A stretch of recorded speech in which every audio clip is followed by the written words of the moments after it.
আমরা 5 ধরনের গীবত করি। বলেন কয় ধরনের? প্রথমে আমি বলি এক চান্সে সবাই মুখস্থ করেন। 1 নম্বর শারীরিক গীবত, 2 নম্বর চারিত্রিক গীবত, 3 নম্বর বংশীয় গীবত, 4 নম্বর পোশাক পরিচ্ছেদের গীবত, 5 নম্বর পরোক্ষ গীবত। 1 নম্বর শারীরিক গীবত।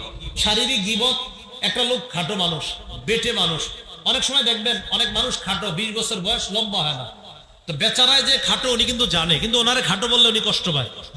কানা মানুষ, উনি নিজেও জানে আমি কানা, কানারে কানা যদি বলেন সে কষ্ট পায়। এই শারীরিক গীবত করবেন না। একটা মানুষ খাটো কানা, বলেন তো এই যে উনি এক চোখ অন্ধ, ওনার যে শরীরের সমস্যা, ওনার যে এক পায়ে একটু সমস্যা, এই শারীরিক অবয়ব আকৃতিটা ওনারে দিছে কে? এই জন্য আপনি ওনারে নিয়ে অপমান করেন না। এই হলো 1 নাম্বার শারীরিক গীবত। 2 নাম্বার চারিত্রিক গীবত। চারিত্রিক গীবত কাকে বলে? আজকে আমাদের এলাকায় আরিফ বিন হাবিব আসবে। ও আরিফ বিন হাবিব চিনি, এর চরিত্র জানাস? কি চরিত্র? এর ভালো করে চিনি। কি কত আমগুলোকে এক লোকে ডাব চুরি করছে, আপনি এটা বলে ফেললেন। কথার কথা মনে করেন আপনি 20 বছর আগে আমার একটা দোষ দেখছেন, আসলে দোষটা আমি করছি, হতে তো পারে আমি তওবা করে ফেলছি। এখন আপনি 20 বছর পরে এসে বলতেছেন হে যে কেমন জানি। আপনি কেমনে জানেন কেমন? এরও তো হতে পারে যারে আপনি বলতেছেন কেমন জানি উনি তওবা করে ভালো হয়ে গেছে, তো এখনো আপনি বলতেছেন হ্যাঁ কেমন জানি। এটা চারিত্রিক গীবত।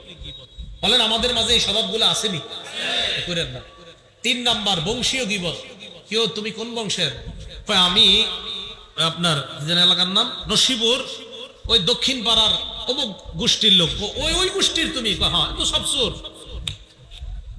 সব চোরা গোষ্ঠী। এই বেটা নামাজও পড়ে, রোজা রাখে, হজ করছে, যাকাত দিছে, ওমরাও করে আসছে, উনি মাশাআল্লাহ আপনার মিথ্যা কথা বলে না, সত্য কথা বলে। এই লোকটারও আপনি মুখের উপরে বলে দিলেন তুমি তো চোর গোষ্ঠীর মিয়া, তুমি আর কদ্দুর ভালো এবার তুমিও চোর। তাহলে একটা ভালো মানুষে আপনি বংশের কারণে চোর বলে ফেললেন। হইতে পারে ওই বংশে গত 50 বছর আগে একজন চুরি করছিল, তো একটা কারণে হয়ে গেছে যে বেটা চুরি করছে। এখন একটা মানুষ চুরি করার কারণে পুরা বংশটারে আপনি চোর বলবেন, এটা কেন? এই গ্রামগঞ্জের মানুষগুলোর মধ্যে এই স্বভাবটা। এরে তুই কোন গোষ্ঠীর? অমুক গোষ্ঠী। চীনা আছে তোকে গোষ্ঠীরে ভালো করে না, এটি বললেন না। ওই গোষ্ঠী যদি জান্নাতে যায় আর আপনি যদি জাহান্নামে যান তখন কি হবে? হ্যাঁ, এটি বললেন না। এই জন্য মনে রাখবেন, কোন এলাকার তুমি?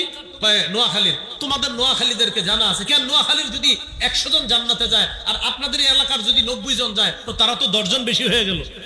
এজন্য কোন এলাকা, কোন গোত্র, কোন জেলা, কোন থানাকে কখনো এইভাবে আমরা না বলা, তোমার বাড়ি কই অমুক জায়গায়, তোমার চিনা আছে, নাউজুবিল্লাহ, এগুলা না বলা। ভাই কথাগুলো মানবো তো ইনশাআল্লাহ?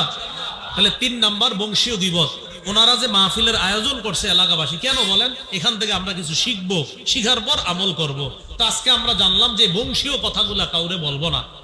4 নাম্বার পোশাক পরিচ্ছেদের গীবত। আপনি আপনার মেয়ের বিয়েতে 10 জন বন্ধু দাওয়াত দিচ্ছেন, 9 জনের ভালো স্ট্যাটাস আছে, 600-800 টাকা গজের পাঞ্জাবি পরে আসার ক্ষমতা আছে, একজনের 100 টাকার উপরে পাঞ্জাবি পরার ক্ষমতা নাই। 10 জন বন্ধু আপনার মেয়ের বিয়েতে আসছে। আপনি মেয়ের বিয়েতে কি করেন জানেন? শুধু ওই যে 9 জন যে আছে তাকে খুব বেশি গুরুত্ব দেন, তাদের সাথে আপনি কথা বলেন। আরেকজন যেই ব্যক্তি আছে, যেই ব্যক্তি একটু কম দামি পাঞ্জাবি পরে আসছে, তাকে আপনি তেমন গুরুত্ব দেন না। পোশাক পরিচ্ছেদ এই গীবত হলো, একটা মানুষ কম দামি পোশাক পরে, বেশি দামি পোশাক পরে, তো কম দামি পোশাক যে পরলো তার এতটুকুই যোগ্যতা আছে, এর চেয়ে বেশি যোগ্যতা নাই। আমাদের উচিত ওই 9 জনকে যেই দাম দেওয়া, 10ম লোকটারে এরকম দাম দেওয়া। যদি দাম না দেই বেচারা কষ্ট পাবে যে আজকে আমার জামার গজ একটু কম বইলা এই জায়গায় আমাকে এইভাবে অপমান করলো। এটা হলো পোশাক পরিচ্ছেদের গীবত। 5 নাম্বার পরোক্ষ গীবত। সবাই আমার দিকে তাকান, পরোক্ষ গীবত কারে কয়? এই যে আমি একজনের নাম বললাম, বলতে বলতে হঠাৎ বললেন হুজুর বুঝছি, কারে কইছেন? তা আমি বললাম ঠিক আছে, পাওয়া দরকার নাই। তো আমি একজনের লগে বললাম, ওনার সাথে বলতেছি, উনি বলছে হুজুর বুঝছি। এই যে উনি বুঝছে মানে একটা নাম ওনার মাথায় এসে গেছে, এক ব্যক্তির ছবি। আমার মাথায় এক ব্যক্তির ছবি আছে।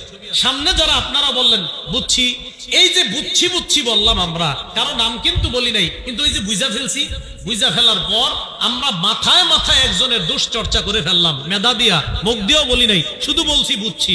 আপনি বলছেন বুঝছি, সামনে সবাই বলছেন বুঝছি। এটাকে বলে পরোক্ষ গীবত। এই পরোক্ষ গীবত আপনাকে জাহান্নামী করবে।